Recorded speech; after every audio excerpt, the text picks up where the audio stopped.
آپ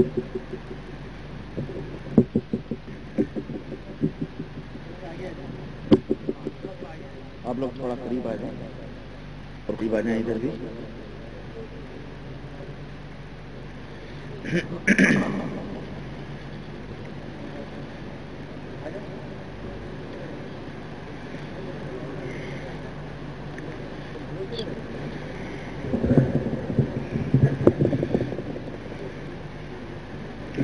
السلام علیکم ورحمۃ اللہ وبرکاتہ. الحمد لله نحمده ونستعينه ونستغفره ونؤمن به ونتوكل عليه ونعوذ بالله من شرور أنفسنا ومن سيئات أعمالنا. من يهده الله فلا مضل له ومن يضلله فلا هادي له ونشهد أن لا إله إلا الله ونشهد أن محمدا عبده ورسوله. أما بعد فإن خير الحديث كتاب الله وخير الهدي هدي محمد صلى الله عليه وسلم وشر الأمور محدثاتها وكل محدثة بدعة وكل بدعة ضلالة وكل ضلالة في النار.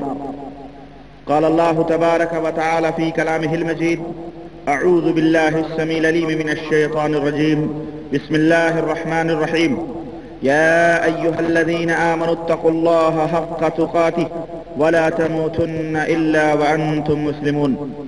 وقال تعالى في مقام آخر: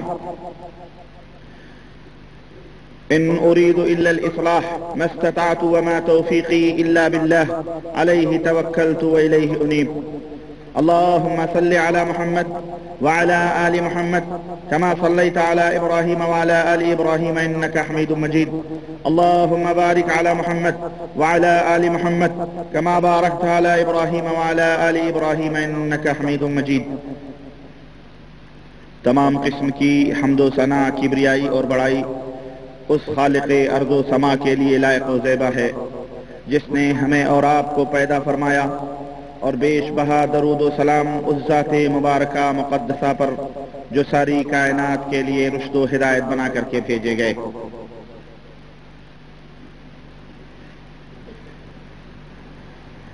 توہمات کے تاریک و تنگ ڈیرے میں، توہمات کے تاریک و تنگ ڈیرے میں، مغالطوں کے فسونکار سخت گھیرے میں، مغالطوں کے فسونکار سخت گھیرے میں، خیال و خواب کے عبرت نشاں اندھیرے میں، خیال و خواب کے عبرت نشاں اندھیرے میں ابھی تو شمع حقیقت جلائی ہے میں نے، ابھی تو شمع حقیقت جلائی ہے میں نے. شمع رسالت کے پروانوں اور باد توحید و سنت کے متوالوں اور دہلیز سنت مصطفیٰ صلی اللہ علیہ وسلم کے چوکیداروں، نوجوان دوستوں، بزرگوں اور قابل احترام ماؤں اور بہنوں،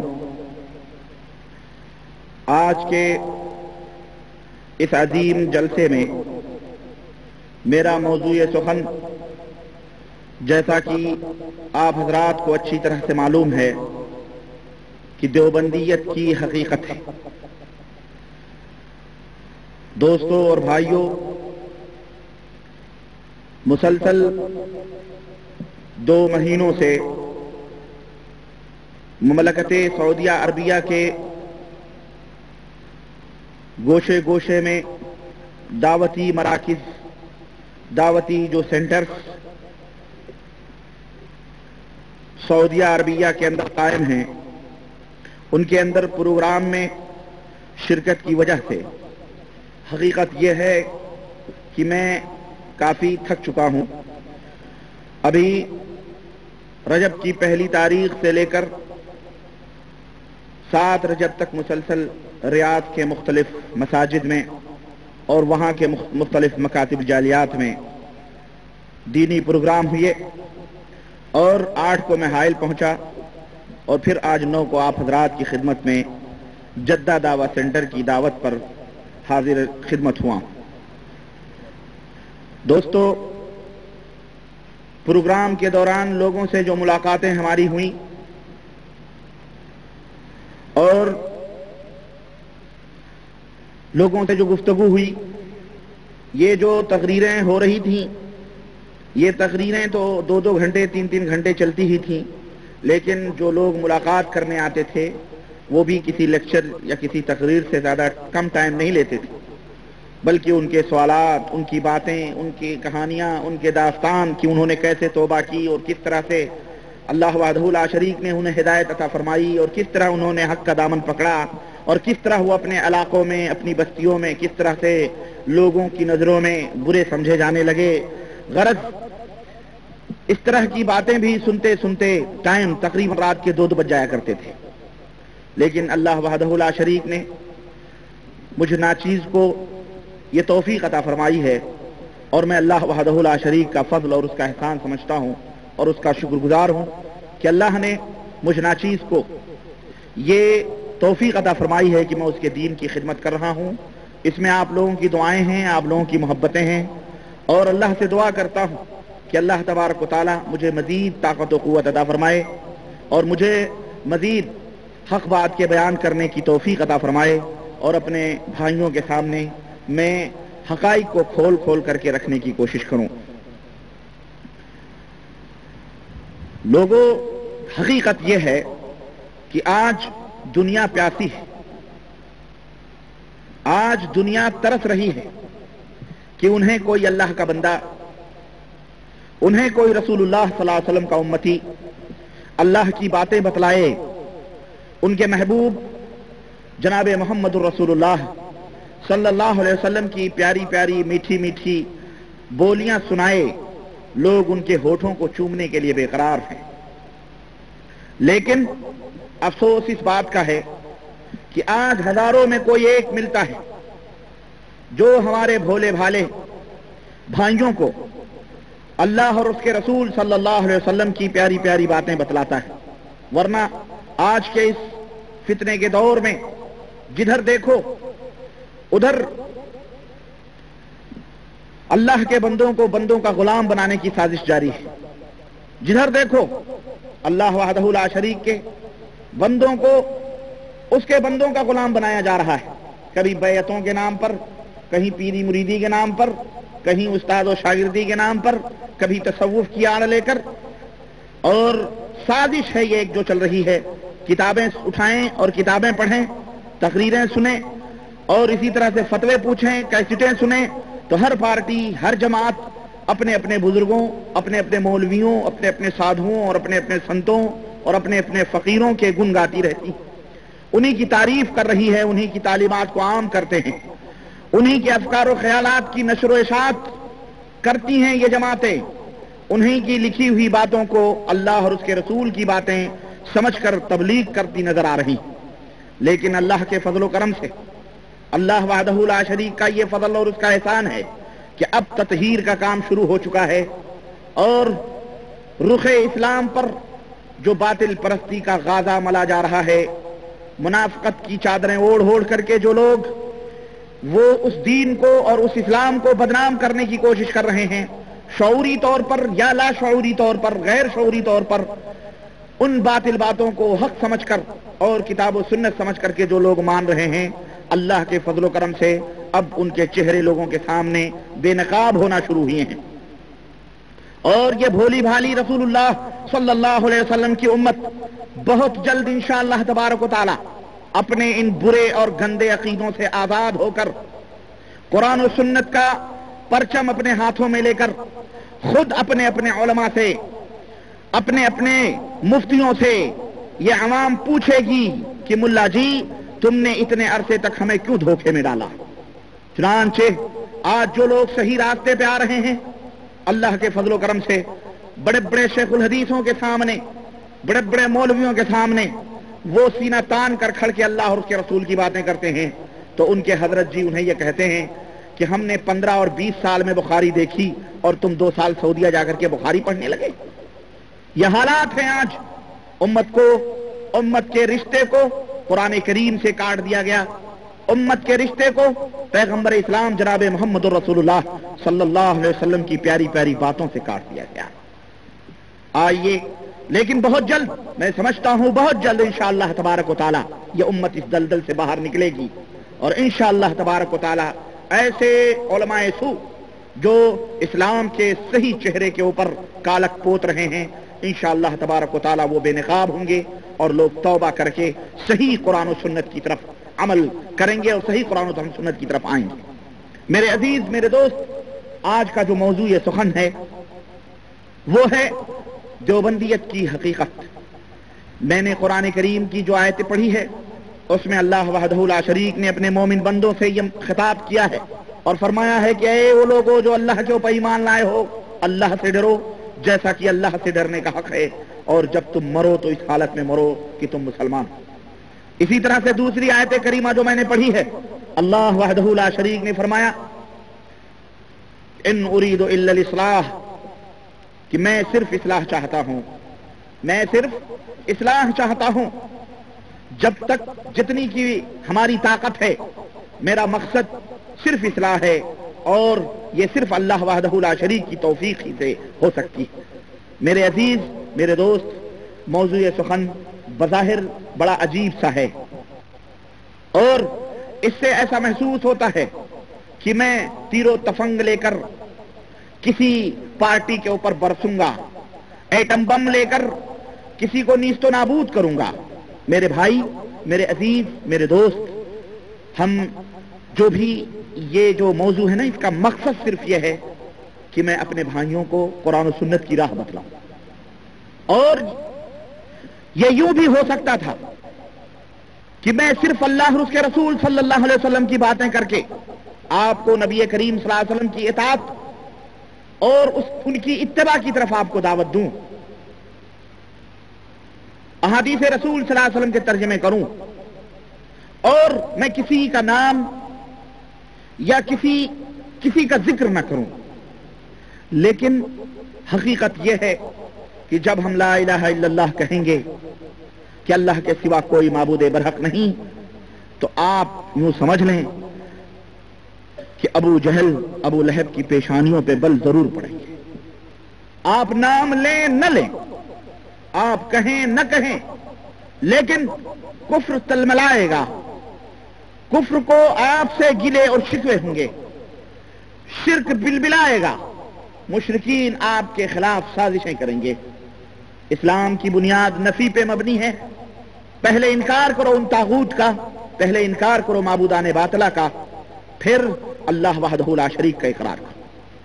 میرے عزیزوں، میرے دوستوں، میرا مقصد صرف یہ ہے کہ ہمارے وہ بھائی جو کسی بھی وجہ سے ان دلدلوں میں پھنسے ہیں اور کسی بھی طرح سے عقیدت، محبت یا اور کسی وجہ سے لوگوں سے چمٹے ہیں، لوگوں کے دامنوں سے وابستہ ہیں، ہماری دعوت یہ ہے کہ اے لوگوں، سارے دامنوں کا رشتہ توڑ دو، سارے لوگوں سے رشتہ توڑ دو، اور محمد رسول اللہ صلی اللہ علیہ وسلم سے اپنے رشتے کو جوڑ دو۔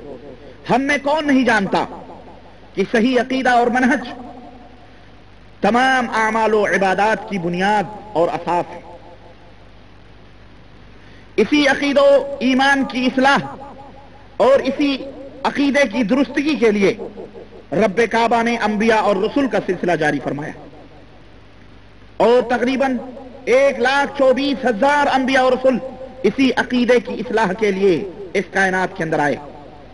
اور اللہ وحدہ لا شریک نے صرف انبیاء اور رسول ہی کو کے بھیجنے پر اکتفا نہیں کیا، بلکہ جب اپنے بندوں کو پیدا کیا تو ان کے سر میں ایک چھوٹا سا کمپیوٹر بھی رکھ دیا جسے ہم دماغ کہتے ہیں۔ دماغ دیا اللہ وحدہ لا شریک نے، سوچنے اور سمجھنے کی یہ نعمت عطا فرمائی اللہ تبارک و تعالیٰ نے، اور اس کے بعد انبیاء اور رسول کا سلسلہ جاری فرمایا۔ اور صرف یہی، اسی پر بھی اکتفا نہیں کیا، اگر وہ صرف عقل دے دیتا اور کہتا کہ جاؤ اپنے منمانی جو سمجھ میں آئے کرو، اچھے کام کرنا، برے کام سے رکے رہنا، دنیا کے اندر ٹکراؤ پیدا ہوتا، دنیا کے اندر فساد اور بگاڑ پیدا ہوتا۔ اللہ وحدہ لا شریک نے اپنے ان بندوں کی ہدایت اور رہنمائی کے لیے نبیوں کے سلسلے کو جاری فرمایا، اور صرف نبیوں کے سلسلے پر اگر وہ اکتفا کر دیتا جب بھی بات کافی تھی، لیکن اللہ وحدہ لا شریک کا بے پایا کرم اور اس کا احسان دیکھو کہ اس نے اپنے نبیوں کے ہاتھوں میں قرآن، اپنے نبیوں کے ہاتھوں میں اپنی طرف سے کتابیں بھی عطا فرمائیں۔ اور اپنے نبیوں کو حکم دیا کہ یہ صحیفے، یہ کتابیں جو ہم تمہیں دے رہے ہیں، ان کتابوں اور صحیفوں کی روشنی میں ہمارے بندوں تک ہمارا پیغام پہنچاؤ اور انہیں سیدھی راہ بتلاؤ۔ آخری نبی جناب محمد رسول اللہ صلی اللہ علیہ وسلم اس کائنات کے اندر آئے اور اللہ تبارک و تعالیٰ نے انہیں قرآن کریم عطا فرمایا جو آخری کتاب ہے۔ چنانچہ ہم دیکھتے ہیں کہ نبی رحمت صلی اللہ علیہ وسلم نے مکے کی دھرتی پر 13 برس تک توحید کی دعوت دی، صرف اور صرف توحید کی دعوت۔ اس میں نہ نماز کی دعوت تھی، نہ روزے، نہ حج، نہ زکات، نہ کسی اور قسم کی دعوت تھی۔ دعوت تھی تو صرف یہ دعوت تھی کہ قولوا لا الہ الا اللہ تفلحوا تملک العرب والعجم۔ اے لوگو، اپنے ایمان کو، اپنے سینوں کو شرک اور خرافات کی گندگیوں سے پاک و صاف کر لو، اپنے سینوں کو، اپنے ذہن و دماغ کو رب کی توحید سے آشنا کر لو، اور رب کی روشنی سے، رب کی تعلیمات کے نور سے اپنے سینے کو منور و مجلہ کر لو، تب تملک العرب والعجم، اللہ تمہیں عرب و عجم کا بادشاہ بنا دے گا۔ 13 برس تک پیغمبر اسلام جناب محمد رسول اللہ صلی اللہ علیہ وسلم مکے کی دھرتی پر دعوت دیتے رہے اور رب کا فرمان آواز دیتا رہا، وما ارسلنا من قبلک من رسول الا نوحی الیہ انہ لا الہ الا انا فاعبدون۔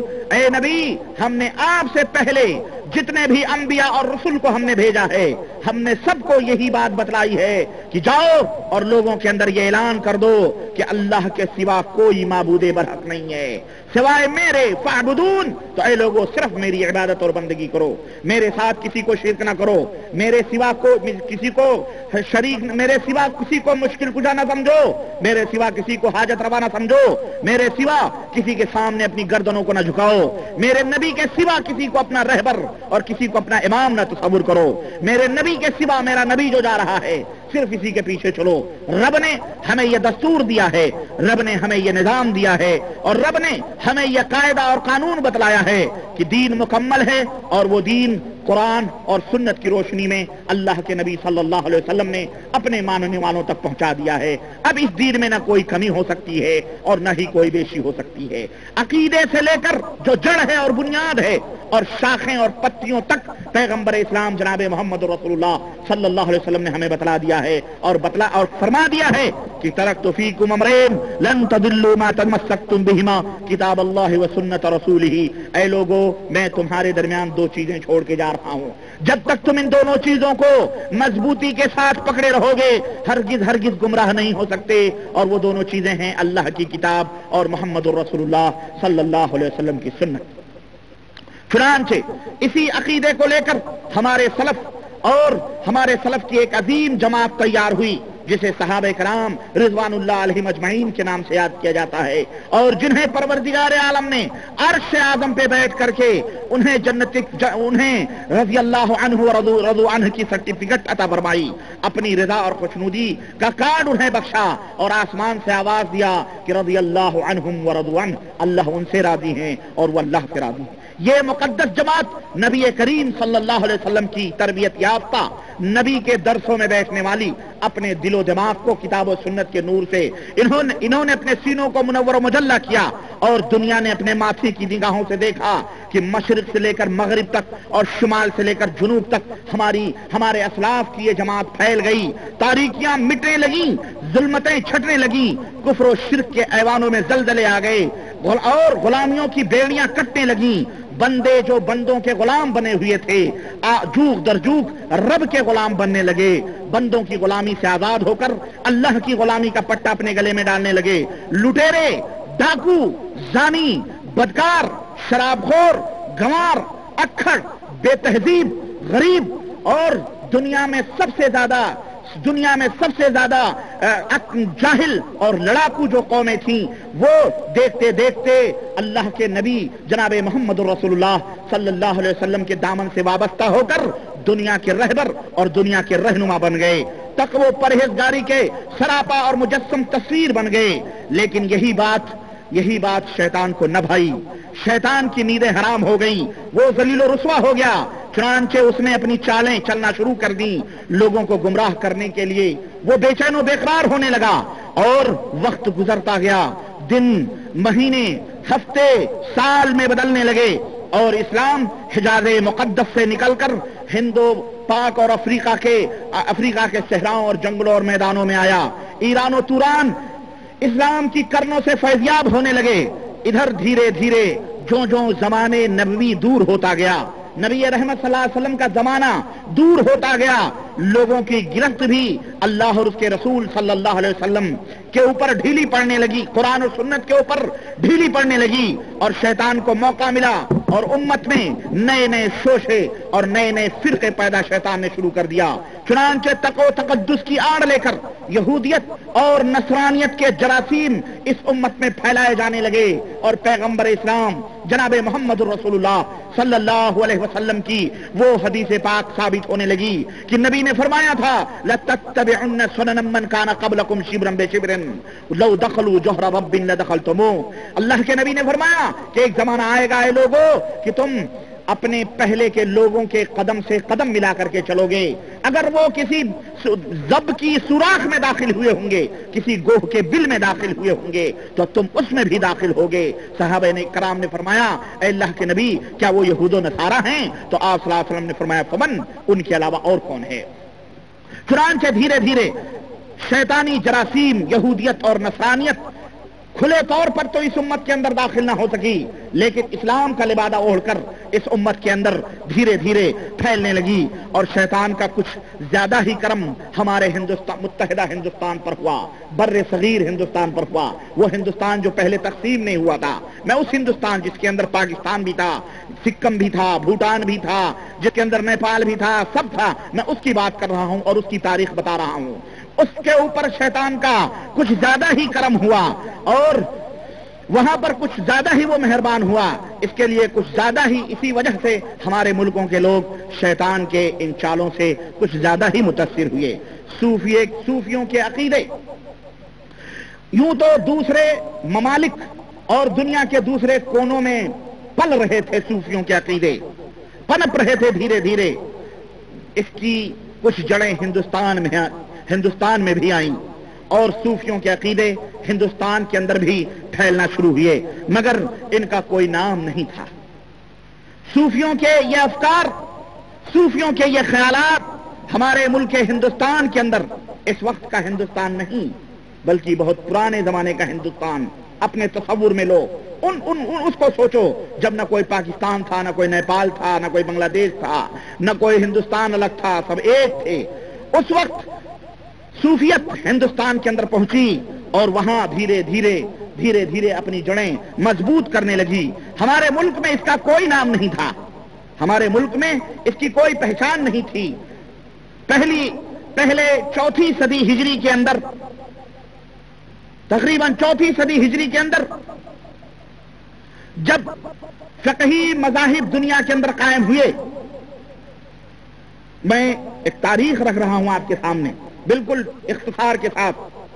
نبی کریم صلی اللہ علیہ وسلم کی زندگی سے لے کر اور اس وقت تک کی میں ایک مختصر سی جھلکیاں آپ کے ذہنوں میں بٹانا چاہتا ہوں تاکہ اگلی بات آپ کی سمجھ میں اچھی طرح سے آ جائے.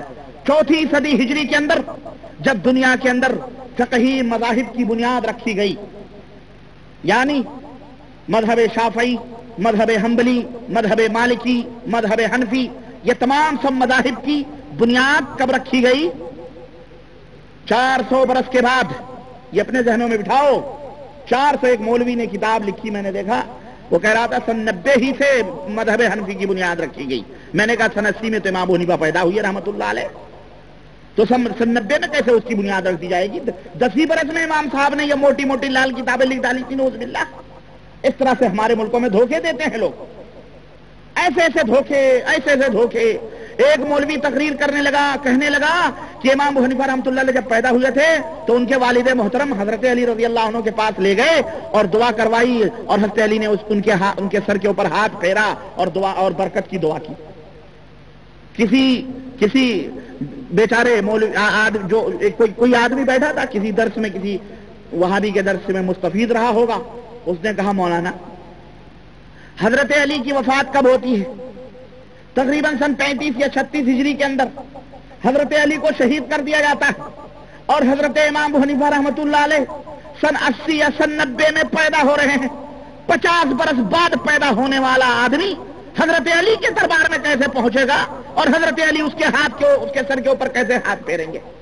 ہمارے ہاں گپیں لوگ چھوڑتے ہیں، ایسی ہی گپ ہوتی، اب لوگ مرعوب ہو جاتے ہیں۔ ماشاءاللہ مولانا صاحب تو بڑی اچھی تاریخ بیان کر رہے ہیں، لیکن کوئی سمجھنے والا ہو، کوئی سمجھنے والا ہو تو پھر یہ کہنے گے تمہیں کیا معلوم تاریخ، ہم نے کیا رائی بیچ کر کے تعلیم حاصل کی ہے، تم کو کچھ نہ معلوم، چلو بیٹھو۔ کہا مولانا عقل کی بات کریں کچھ، سن 35 کے اندر یا 30-32 کے اندر حضرت علی رضی اللہ تعالیٰ عنہ شہید کر دیے جاتے ہیں اور امام ابو حنیفہ رحمۃ اللہ سنت۔ بہرحال اس طرح کا جواب پھر نہیں بولتے، وہ خاموش بولے تم کو نہیں معلوم، چلو جھاڑ دیتے ہیں ہمارے ہاں کے لوگوں کو، ان سے گفتگو بھی کرو تو ان کو پھٹکار دیا جاتا ہے۔ غرض کہنے کا مطلب یہ ہے کہ یہ فقہی مذاہب قائم ہوئے اور امت کے اوپر قانون لاگو کیا گیا، وہ قانون جو اللہ اور اس کے رسول کا قانون نہیں بلکہ قانون یہ لاگو کیا گیا اور یہ نظام بنایا گیا کہ اے لوگوں، اے نبی کی امت کے لوگوں، اجتہاد کا دروازہ اب بند ہو چکا ہے اور اب تمہارے اوپر یہ واجب ہو گیا ہے اور تمہارے لیے یہ ضروری ہو گیا ہے کہ تم کسی نہ کسی ایک فقہی مذہب کے غلام بن جاؤ، کسی نہ کسی ایک فقیہ کے دامن سے وابستہ ہو جاؤ، ایک مذہب کے پیروکار ہو جاؤ، یہ تمہارے اوپر واجب اور ضروری ہے۔ چنانچہ افریقہ کے اندر مالکی مذہب پھیلا، حجاز کے اندر حنبلی مذہب پھیلا، اور ہمارے ملک کے اندر چونکہ امام ابو حنیفہ رحمۃ اللہ علیہ کے دادا پردادا جو تھے افغانی تھے، معذرت کے ساتھ یہ تاریخ میں بتا رہا ہوں آپ کو، افغانی تھے، یہ لوگ افغانی تھے۔ اب چونکہ وہاں کے لوگ تھے اس لیے امام ابو حنیفہ رحمۃ اللہ علیہ کے دادا پردادا کی مناسبت سے ہمارے ہندوستان، پاکستان اور بنگلہ دیش کا علاقہ ظاہر ہے وہی سب تھا، اس لیے جناب علی اب گھر کا دین ہے تو گھر ہی میں پھیلے زیادہ تر، چنانچہ ادھر کے لوگ اس دین سے وابستہ ہو گئے اور اس طرح سے، اور پھر بادشاہوں کا دور آیا تو بھائی جس کی لاٹھی اس کی بھینس، ڈنڈے کے زور پر اپنے اپنے مذہب کو پھیلایا گیا۔ بغداد اور کوفہ کی گلیوں میں جوتیوں میں دال بٹتی تھی، پتہ ہے آپ کو، مناظرے ہوتے تھے اور ایک دوسرے کے خلاف نہ جانے کیسے کیسے فتوے صادر کرتے تھے۔ اللہ کی قسم، یہ لوگ جو اپنے آپ کو یہ کہتے ہیں کہ ہم چاروں اماموں کو مانتے ہیں اور ہم سب کو حق سمجھتے ہیں، میرے عزیز، میرے بھائی، ہم عام آدمیوں کی بات نہیں کرتے، جو بیچارے کم پڑھے لکھے لوگ ہیں انہیں علم نہیں۔ صحیح ہے یہ بات، یہاں تک تو صحیح ہے کہ سب صحیح ہیں اور سب کیا احترام کرنا چاہیے، اس میں کوئی شک نہیں، لیکن ذرا ان مولویوں سے کبھی پوچھو کہ مولانا صاحب آپ جو یہ کہہ رہے ہو یہ کہاں تک صحیح اور درست ہے؟ کیا ہمارے مدرسوں کے اندر جو تعلیم دی جاتی ہے، ہمارے مدرسوں کے اندر جو مخصوص طریقے پر فقہ پڑھائی جاتی ہے، کیا وہاں بھی یہی سکھایا جاتا ہے؟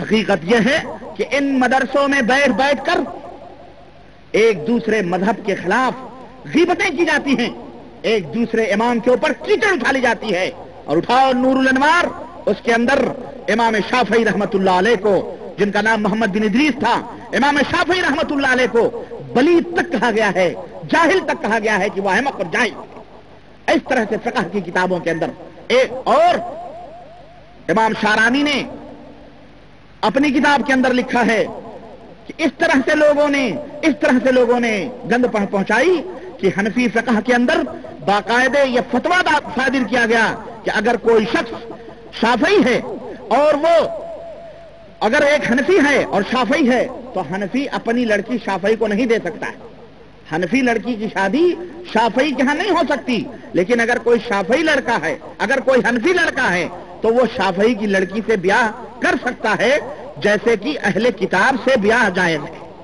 استغفر اللہ، گویا وہ اہل کتاب کے درجے میں ہو گئے بیچارے، یہودیوں نصرانیوں کے درجے میں ہو گئے، اور اماموں کے اوپر اس طرح افتراءات، اللہ کی قسم بتا رہا ہوں، ہم جب آواز دیتے ہیں اور ہم جب انہیں قرآن و سنت کی طرف بلاتے ہیں تو ہمارے یہاں کے ملانے، ہمارے یہاں کے یہ مسندیں توڑنے والے، پان چبانے والے اور امت کے اندر تفرقے اور فرقہ واریت کی بیج بونے والے مولوی، شیخ الحدیث، مفتی اپنے اپنے دارالعلوموں سے یہ فتوے صادر کرتے ہیں، یہ غیر مقلد ہے، یہ وہابی ہے، یہ گستاخ رسول ہے، یہ ائمہ کی توہین کرتا ہے۔ آؤ میں تمہیں بتاتا ہوں ائمہ کی توہین کون کرتا ہے اور ائمہ کی عزت کون کرتا ہے۔ ہم تم سے یہ کہیں کہ لوگوں، امام ابو حنیفہ رحمت اللہ علیہ کی بات بھی سراغوں پر، امام شافعی رحمت اللہ علیہ کی بات بھی سراغوں پر، امام مالک دارالہجرہ کی بھی بات، امام دارالہجرہ کی بات سراغوں پر، امام احمد بن حنبل، امام اہل السنہ کی بات بھی سراخوں پر، ان سب کی بات سراخوں پر، مگر مصطفیٰ جان رحمت جناب محمد الرسول اللہ صلی اللہ علیہ وسلم کی بات ان سب سے بھی بلند ہوگی۔ تو ہم گستاخ، ہم بے ادب، ہم بد زبان، ہم ان ائمہ کو گالیاں دینے والے، اور تم اپنی کتابوں کے اندر لکھو کہ سیاتی علیکم زمان یخرج من امتی دجال هذه الامه ويكون اسمه محمد بن ادریس، استغفر اللہ۔ تم اپنی کتابوں کے اندر لکھو کہ میری امت میں، اللہ کے نبی نے فرمایا میری امت میں ایک شخص پیدا ہوگا جو میری امت کا دجال ہوگا اور اس کا نام محمد بن ادریس ہوگا۔ اور یہ محمد بن ادریس کون ہیں؟ امام شافعی رحمت اللہ علیہ۔ انہیں تم دجال بناؤ، اپنی ہدایت جو کل قرآن ہے حنفی مذہب کی، اور کسی بھی حنفی مولوی سے بڑے حوالے دیتے ہیں، قرآن و حدیث انہیں نہیں سوچتا۔ کوئی بندہ اگر اللہ رسول کی بات پوچھ لے تو اپنے امام کا قول پچن لگانے کے لیے ضروری ہوتا ہے ہمارے اس دور کے سڑک چھاپ مفتیوں کے لیے۔ ہاں، وہ اپنے امام کا پچر ضرور لگاتے ہیں۔ بندہ پوچھتا ہے اللہ رسول کی بات بتلاؤ، تجھے کیا ضرورت ہے اللہ اور اس کے رسول کے قول کے بتلا دینے کے بعد کہ کسی امتی کے قول کو تو بیان کرے؟ حضرت عبداللہ ابن مسعود رضی اللہ تعالیٰ عنہ نے اپنی مجلس میں یہ فرمایا کہ اللہ کے نبی صلی اللہ علیہ وسلم نے اس چیز کے بارے میں اس کی یہ خاصیت بیان فرمائی، اس دوا کے بارے میں یہ خاصیت بیان فرمائی ہے۔ ایک تابعی بیٹھے ہوئے تھے، انہوں نے کہا ہم نے یونان کے ڈاکٹروں سے بھی یہ سنا ہے۔ حضرت عبداللہ ابن مسعود نے کہا ظالم، میں تجھ سے اللہ کے رسول صلی اللہ علیہ وسلم کی بات پیش کر رہا ہوں اور تو نبی کے بات کے لیے یونان کے ڈاکٹروں اور امت کی بات پیش کر رہا ہے۔ اما نبی کی بات کی تائید کے لیے، نبی کے بات کی تائید کے لیے کسی امت کے بات کے تائید کی ضرورت، رب کے تائید کی ضرورت ہوتی ہے۔ اس کے اوپر کی بات کرو، نبی کے نیچے کی بات ان کے قول کی تائید کے لیے نہ کرو۔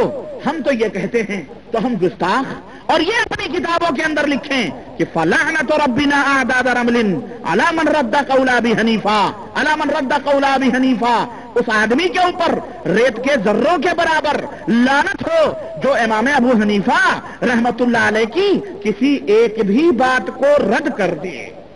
استغفر اللہ۔ میں نے کہا منہ لگتی کہو، یہ گند تو تمہارے اوپر پہلے پڑتی ہے، کیونکہ امام ابو حنیفہ رحمت اللہ علیہ کے دو شاگرد امام ابو یوسف اور امام محمد شیبانی رحمت اللہ علیہ، یہ دونوں ایسے تھے جو 1/3 مسئلے کو امام ابو حنیفہ کے رد کر دیا اور کہا امام صاحب رحمت اللہ علیہ کا اس کے اندر کچھ اور مسئلہ ہے۔ مثال کے طور پر میں ایک مثال آپ کو دیتا ہوں، ایک مثال دے کر کے میں اپنی بات آگے بڑھاتا ہوں۔ میرا مقصد اور حوالہ جا کر کے اپنے مفتیوں سے پوچھ لو کہ مفتی صاحب یہ کتاب کے اندر موجود ہے، یہ واقعہ کہ نہیں موجود ہے۔ امام ابو حنیفہ، میں یہ نہیں کہتا کہ امام صاحب کی بات ہے، جو فقہ کے اندر بات لکھی ہے میں وہی بات کرتا ہوں، ورنہ میرا عقیدہ یہ ہے کہ امام ابو حنیفہ رحمت اللہ علیہ، امام ابو حنیفہ آج کل کے جتنے احناف ہیں یہ ایک ترازو میں ہو جائیں اور تنہا امام ابو حنیفہ رحمت اللہ علیہ ایک ترازو میں بیٹھ جائیں، وہ اپنی جوتی رکھتے ہیں تو ان کی جوتیوں کے برابر بھی یہ سارے سڑک چھاپ مفتی نہیں ہو سکتے ہیں۔ وہ امام ابو حنیفہ رحمت اللہ علیہ رات کی تاریکیوں میں جو اپنی داڑھی پکڑ کر کے اللہ سے روتا تھا اور کہتا تھا ابو حنیفہ تیرا مجرم ہے، اے پاک پروردگار اسے تو معاف کر دے۔ آج اس امام کے اوپر، اس فقیہ کے اوپر ظالموں نے ایسے گندے مسائل لا کر کے منسوب کیے ہیں کہ حیا اور شرم آتی ہے کہ اپنی بہن بیٹیوں اور بہوؤں کے سامنے وہ مسئلے بیان کیے جائیں، اور اس کا نام فقہ رکھا گیا ہے۔ نعوذ باللہ۔ سنو، امام مثال میں دے رہا ہوں کہ شاگردوں نے کس طرح سے اپنے استاد کی مخالفت کی۔ ہمیں کہتے ہیں نا تم مخالفت کر رہے ہو اماموں کی، تم کافر ہو، غیر مقلد ہو، لا مذہب ہو۔ اگر ہم اختلاف کریں ادب کے ساتھ تو ہم کافر اور ہم لا مذہب، اور اگر شاگرد استاد سے اختلاف کر کے الگ ہو جائے اور استاد کی بات کو رد کر دے تو اس کو کیا کہو گے؟ اس کو کیا کہو گے؟ اس کو کیا فتوا دو گے؟ امام ابو حنیفہ رحمت اللہ علیہ کے فتوا ہے کہ اگر کوئی شخص، نعوذ باللہ، میں یہ پہلی بات میں یہ نہیں کہہ رہا ہوں کہ یہ امام صاحب نے نہیں کہا ہے، یہ 400 برس کے بعد ملانوں نے بنایا ہے اور بنا کے امام صاحب کی طرف منسوب کیا ہے۔ کسی نہ کسی کے سر تو تھوپنا ہی تھا نا، ان کی تو کچلتی نہیں، ان کو تو کوئی جانتا نہیں، ان کا تو نام و نشان نہیں۔ امام صاحب رحمت اللہ علیہ ایک مسکین مل گئے، بس انہی کی طرف ہر مسئلوں کو ڈالنا شروع کیا. لکھتے ہیں اگر کوئی شخص اپنی ماں کے ساتھ، اپنی دادی کے ساتھ، اپنی خالہ کے ساتھ، اپنی بہن کے ساتھ، اپنی بیٹی کے ساتھ نکاح کر لے اور ان کے ساتھ ہم بستری کر لے اور وہ یہ بھی جانتا ہے کہ یہ حرام ہے، تو امام ابو حنیفہ کے قول کے مطابق اس کو اوپر کوئی حد قائم نہیں ہوگی. استغفر اللہ. میرا یہ عقیدہ نہیں ہے کہ امام صاحب نے کہا ہے. اٹھاؤ شامی، بہت ناز ہے تمہیں ان فقہ کی کتابوں پر. ہم نہیں کہتے کہ امام صاحب کا یہ مسئلہ ہے، میں کہتا ہوں یہ 400 سال کے بعد اور بلکہ اس کے بعد یہ بنا بنا کے مشہور کیا گیا امام صاحب میں بیچارے کی طرف. امام صاحب ہوتے تو جوتیوں سے تمہارے سر بناتے، تمہارے بال نوچتے جوتیوں سے، اللہ کی قسم. جو امام صاحب کو اس طرح سے بدنام کیا گیا ہے. امام احمد بن حنبل، سوچیں آپ، یہ فتویٰ نقل کیا، قول نقل کیا اور سنیں، اور نیچے اسی کتاب کے اندر ہے. لیکن ابو یوسف اور امام شافعی اور امام محمد اور امام ابو یوسف جو ان کے دونوں شاگرد ہیں، وہ کہتے ہیں نہیں، امام صاحب کی یہ بات غلط ہے، ان کے اوپر حد لگائی جائے گی. ان کے اوپر حد. شاگردوں نے استاد کی مخالفت کی کہ نہیں کی؟ وہ کیا ہے؟ تم کہتے ہو جو ابو حنیفہ رحمت اللہ علیہ کے کسی ایک بات کو رد کرے، میں سمجھتا ہوں اس کے پیچھے بھی بہت بڑا راز ہوگا، بہت بڑی سازش ہوگی، ہے نہیں؟ ایک طرف تو اتنی بڑی وعید کہ لعنت ہو ریت کے ذروں کے برابر، اور ایک طرف اتنا گھٹیا مسئلہ. میں سمجھتا ہوں ضرور کوئی راز کی بات ہے. بہرحال دونوں شاگردوں نے کہا ان کے اوپر حد ہوگی. امام صاحب نے فرمایا حد نہیں ہوگی. تو لعنتی کون ہوا؟ پہلے تو لعنتی یہی دونوں ہوئے نا بیچارے، پھر امام شافعی بھی ہوئے اور پھر ائمہ بھی ہوئے، اور آج تک محدثین جتنے بھی ہیں سب ہوئے. کیونکہ کسی کے ہاں یہ نہیں ہے کہ اگر کوئی اور کون اپنی ماں بہن بیٹی کے ساتھ منہ کالا کرے گا؟ بدنصیب کون ہے دنیا کے اندر؟ لیکن یہ مسئلے گڑھ گڑھ کر کے امام صاحب کی طرف منسوب کیے گئے. غرض کہنے کا مطلب یہ ہے میرے عزیز، میرے دوست، میں عرض یہ کر رہا تھا کہ جس کی لاٹھی اس کی بھینس، جوتیوں میں دال بٹی، اور اس طرح مذہب کو پھیلایا گیا. اور ہمارے ہندوستان کے اندر جو، میں پھر کہا، وہی متحدہ ہندوستان کو اپنے ذہنوں میں رکھو. یہ بٹوارا نہیں، یہ جمعہ جو 8 دن لکیریں کھینچی ہیں، اس کی بات میں نہیں کرتا. میں اسی متحدہ ہندوستان کی بات کر رہا ہوں جس کے اندر سب تھے. چنانچہ اس کے اندر جناب علی حنفی مذہب جاری ہو گیا. کیونکہ اور یہاں ایک اور نقطے کی بات بتاؤں میں آپ کو، افغانستان کا جو ہندوستان کا شمالی علاقہ، پاکستان اور یہ پورا ایریا افغانستان سے قریب ہے، اس لیے آپ دیکھیں گے ہندوستان کے اندر کہ جتنا شمال میں آپ بڑھتے جائیں گے حنفی مذہب کی کثرت اتنی ہی ملے گی. لیکن آپ ذرا جنوب ہند کی طرف بڑھیں گے، ساؤتھ انڈیا کی طرف بڑھیں گے، کیرلا، مدراس، تامل ناڈو کی طرف جائیں گے، آندھرا کی طرف جائیں گے، تو آپ کو ملے گا وہاں شافعی مذہب کے لوگ زیادہ ہیں. کیوں؟ اس لیے کہ یمن سے عرب کے تاجر وہاں ڈائریکٹ آیا کرتے تھے اور شافعی کا مذہب اس علاقے میں کافی پھیلا ہوا تھا. اس لیے وہاں کے لوگ جو ہے، اور یہ مغرب، تیونس، جزائر، یہ جو مسلمان تھے تجارتی قافلے وہاں اترا کرتے تھے، اس لیے وہاں کے لوگوں نے شافعی مذہب کو قبول کیا. لیکن شمالی ہند میں آپ جائیں گے، نیپال اور اوپر جتنا بھی افغانستان اور ترکستان اور یہ پورا علاقہ حنفی مذہب کا ہوگا. سمجھ میں آ رہی ہے بات کی نہیں؟ یہ جائزہ ہے، تجزیہ ہے، آپ اپنے ذہنوں میں رکھیں. چنانچہ اس طرح سے میرے عزیز حنفی مذہب میں بھی، حنفی مذہب چالو ہوا، چلتا رہا، اس کا بھی کوئی نام و نشان نہیں تھا. انہی میں صوفیت بھی پنپتی رہی. شیطان نے حنفی مذہب میں بھی دراڑیں ڈالنا شروع کی. حنفی مذہب میں بھی نئے فرقے نکالنا شروع کیے، نئی جماعتیں نکالنا شروع کی. کہیں دین الہی کا ڈنکا بجنے لگا، اکبری دین بادشاہ نے جاری کیا، پورے اسلام کو خلط ملط کر دیا. یہ سب حنفی مذہب کے لوگ تھے. کہیں دین الہی کے نام پر ڈنکا بجنے لگا اور کہیں انکار حدیث کے فتنے شروع ہوئے. کہیں کوئی بریلویت کے نام پر اپنی جماعت کو لے کر کے کھڑا ہوا، تو کہیں کوئی دیوبندیت کے نام پر اپنی جماعت کو لے کر کھڑا ہوا، کہیں قادمی. انہی حنفی مذہب میں سے میں یہ بتا رہا ہوں ہندوستان کے اندر حنفیت کی یہ تقسیم ہوئی ہے. حنفی مذہب کے اندر شیطان نے مختلف راستے پیدا کرنا شروع کیے اور یہ حنفی قوت جو ایک تھی اس کے اندر دراڑیں ڈالنا شروع کی.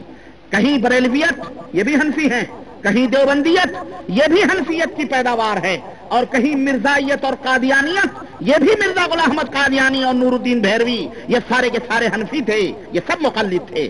حنفیت نے اور حنفیت کے اندر مرزائیت اور قادیانیت نے اپنی شکل و صورت ظاہر کرنا شروع کی، تو کہیں بہائیت اور چکرالیویت نے اپنے پنجے گاڑنا شروع کیے، اور پھر چلتے چلتے تبلیغیت نے بھی اپنے پنجے گاڑے، موجودیت نے بھی اپنے سر ابھارے، اور اس طرح سے دھیرے دھیرے یہ حنفی مذہب مختلف ٹکڑیوں کے اندر تقسیم ہوتا گیا۔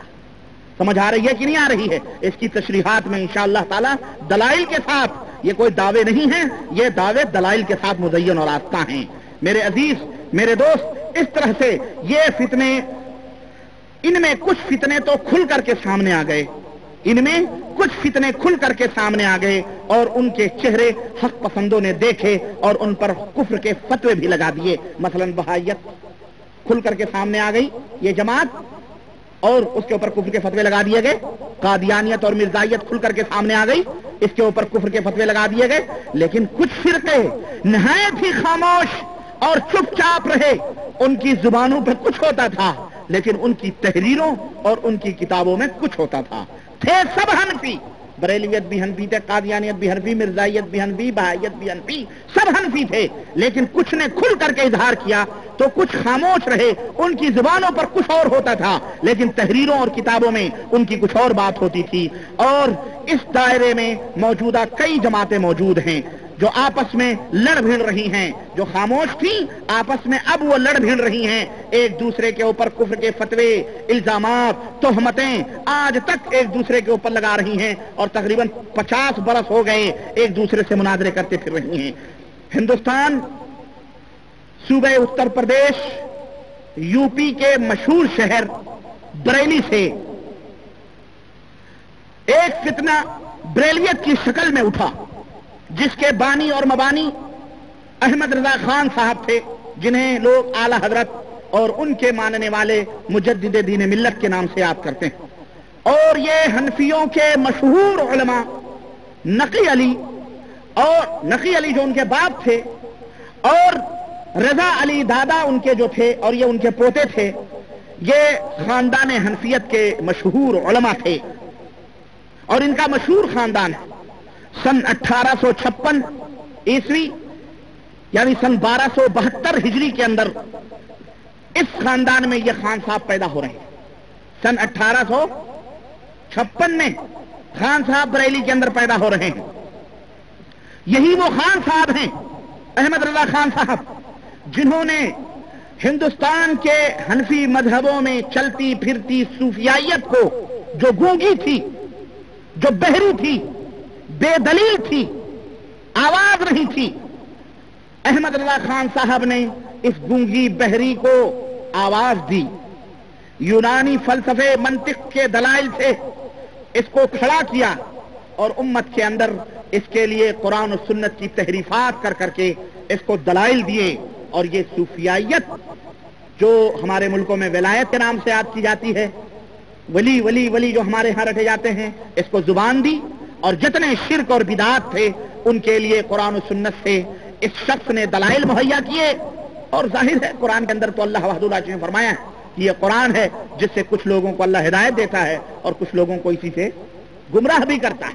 تو اس قرآن سے انہوں نے اس کی الٹ پھیر کر کے غلط تعویلات کر کر کے امت کے سامنے اس صوفیائیت کو لا کے کھڑا کیا اور اس کو زبان دی۔ اب یہ صوفیائیت پنپ رہی ہے اور چل رہی ہے۔ اور اسی سن 1800 صدی کے اندر، سن 1856 کے اندر خان صاحب پیدا ہوتے ہیں، اور سن 1867 کے اندر تقریباً 67 اور 56 میرا خیال ہے 11-12 سال کا فرق ہے نا، یعنی سن 1283 ہجری مطابق 1867 محرم کی 15 تاریخ کو احناف یعنی حنفی لوگوں نے ہندوستان کے صوبے اتر پردیش، حنفی لوگوں میں مطلب یعنی یہ بھی حنفی تھے لیکن دوسری ٹیم نے، یو پی کے اندر جو ایک شہر دیوبند ہے، اور وہاں ایک بہت بڑا مندر ہے جس کو دیوا کہا جاتا ہے،